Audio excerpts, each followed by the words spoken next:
Kembali lagi bersama Anti Gosip TV. Kita ngerumpi lagi dari pojok desa. Gak bosan-bosan ya, kita ngerumpi tentang kasus Vina Cirebon ini. Karena kita selalu menunggu-nunggu hasil dari keputusan pengadilan pra-peradilan ini guys. Nah kemarin kan baru selesai digelar ya. Walaupun belum putusan tetapi kan sudah 2 kali nih. Hari Senin kemarin dan juga hari Selasa. Nah, kira-kira nih guys, dari kedua kubu ini, kira-kira kalian berpihak di mana ini? Apakah berpihak di kubunya Peggy Setiawan atau berpihak di kubunya Polda Jabar? Silakan tulis pendapat kalian di kolom komentar. Nah, kalau mbahnya nih lebih condong kemana nih? Saya lebih menanggapi berkesan sangat lucu sekali. Karena dari pemohon ini ya,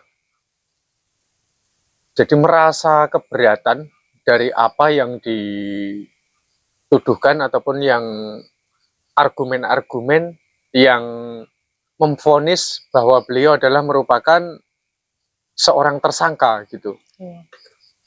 Karena lucunya itu gimana? Semuanya itu ditolak. Nah itu loh yang membuat lucu. Jadi seolah bahwa dirinya lah yang paling benar gitu. Padahal ya kita semua mengamati ya, bukti-bukti yang nyata seperti video pada saat kejadian itu nggak ada. Dan semua itu hanya mengandalkan dari saksi-saksi yang disebut katanya saksi mahkota itu. Sekalipun seperti itu, ini yang sudah divonis ke-8 orang ini kan katakanlah mereka ini perbandingannya kan sangat jauh. Jadi yang mengatakan Peggy ini bukan pelaku itu lebih banyak dibanding dari yang bilang bahwa Peggy itu merupakan pelaku. Nah ini, aduh, juga saya malah tergagas ini ke Peggy-Peggy yang lain malahan. Kok seolah ini seperti nggak ada penelusuran lebih lanjut kayak gitu loh. Betul. Jadi kayak sudah menyudutkan salah seorang Peggy Setiawan ini tadi. Iya, bahkan dari penyidik juga kan ibaratnya dia mencocokologi, apa sih itu istilahnya gitu kan. Nah, itu dari data Dukcapil katanya 90% itu identik dengan Peggy yang sekarang menjadi tersangka gitu. Ya, seperti yang sudah diungkapkan dari alamatnya aja sudah beda. Betul. Katanya fotonya sudah ada, dulu sempat ditanyakan kupingnya bolong, ya kan? Iya. Ya ini kupingnya Peggy yang sekarang ini nggak ada bekas jahitan loh. Nah terus benar utuh gitu ya. Iya. Terus kemudian yang justru mendekati ini saya rasa nggak ada. Seperti yang mengatakan bahwa beliau ini adalah Peggy Perong itu nggak. Peggy Setiawan ini bukan Peggy Perong gitu loh. Nah seperti itu ya saya lucu aja gitu kok semuanya ditolak gitu. Tapi apalah itu karena mungkin itu hak wewenang dari mereka ya, mereka yang lebih memiliki wawasan yang luas.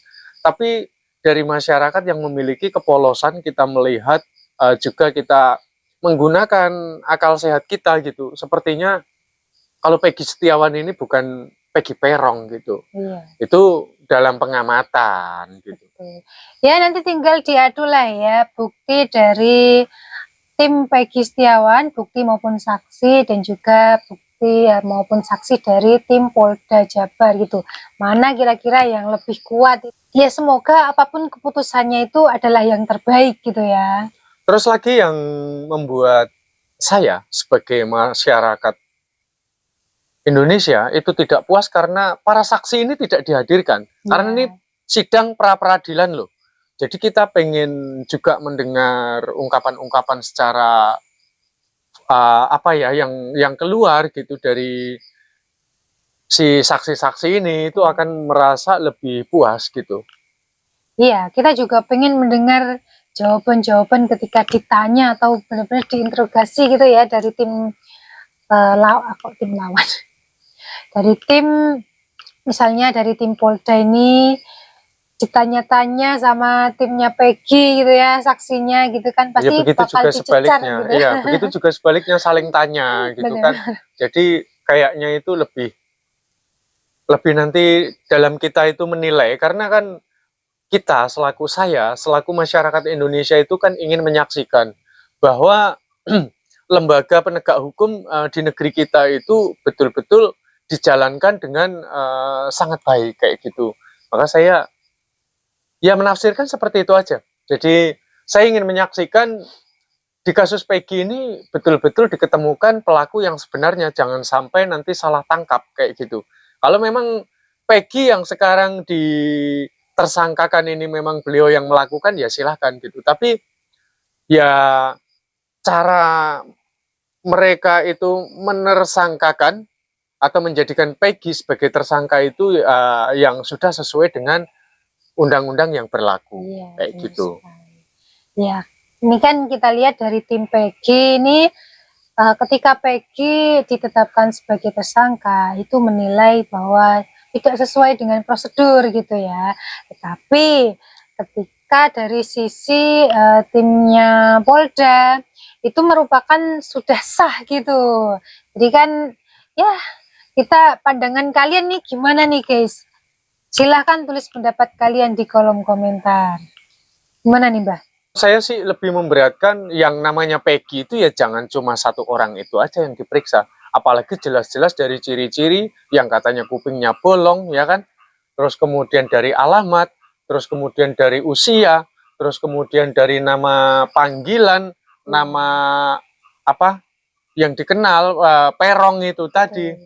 Itu Terus harus, rambut jenisnya juga kan beda ya. iya, rambutnya juga beda, semuanya dalam pengamatan saya itu beda gitu. Ya, memang harusnya diperiksa semua dulu gitu ya. Iya, jangan Jangan buru-buru buru-buru. menersangkakan.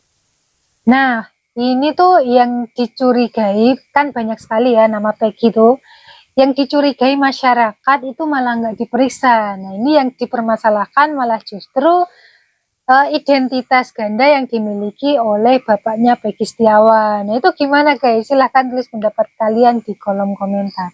Itu malah dikait-kaitkan katanya ya mungkin untuk melindungi dan sebagainya katanya Iya. ya, dikaitkan dengan seperti itu. Kalau dalam pandangan saya harusnya ya Peggy yang lain ini harus diperiksa, yang bekas kupingnya ada yang bolong, ya kan?